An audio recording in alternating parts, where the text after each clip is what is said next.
ফিরাদ বাবু, তুমি যে চেয়ারটায় বসে আছো, এই চেয়ারে বসেছিল একদিন সুভাষচন্দ্র বোস। এই চেয়ারে বসেছিল কে? দেশবন্ধু চিত্তরঞ্জন। এই চেয়ারে বসেছিল আমার হাইকোর্টের আইনজীবী বিকাশ রঞ্জন। এই চেয়ারে বসেছিল সুব্রত মুখার্জি। লাজ তো করো, শরম তো রাখো। তুমি কি করে এই চেয়ারে বসে দাওয়াতে ইসলাম বলো? জবাব তুমি দিতে পারবে? তুমি এই চেয়ারে বসে রেখা পাত্রকে মাল কি করে বলো? জবাব তুমি দিতে পারবে? এখতিয়ার তো তুমি ভেঙেছো।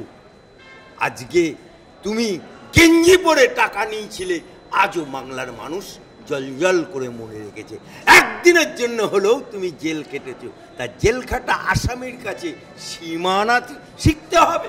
আরে বাপ রে বাপ, মদন মিত্র, ও লাভলি কুলু কুলু, যে আবার বলে প্রেম না করলে মন ভরে না, সকাশকি নিয়ে ওনাকে চলতে হয়। মমতা ব্যানার্জি বলছে কালারফুল, কালারফুল।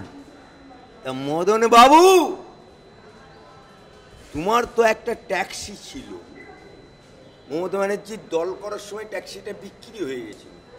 আজকে তুমি শাসক দলের এমএলএ হয়ে গেছো, তাই কিছুদিন আগেও তুমি জেল খেটে এসছো। তা আজকে তোমার এত টাকা হয়ে গেছে তোমার সরকারের, আজকে সুপ্রিম কোর্টে তোমার সরকার যাচ্ছে দর্শকদেরকে বাঁচানোর জন্য। কপিল সিব্বলের মতো উকিলের কোলে দুলতে হচ্ছে, মনু সিংভির মতো উকিলের কোলে দুলতে হচ্ছে। এত টাকা হয়ে গেছে, তাই বাংলার মানুষ, তুমি টাকা দিয়ে রেট বাঁধছো। ওর মমতা ব্যানার্জিও তো অভয়ের ক্ষেত্রে রেট বেঁধেছিল, আমি তো দিতেই পারি ওর বাপ মাকে 10 লাখ টাকা। একটা মৃত্যুর দাম কি টাকা দিয়ে হয়? মদন বাবু, কাল যদি তোমার ছেলেটার কিছু হয়ে যায়, তুমি কি টাকা দিয়ে পরিমাণ মাপবে?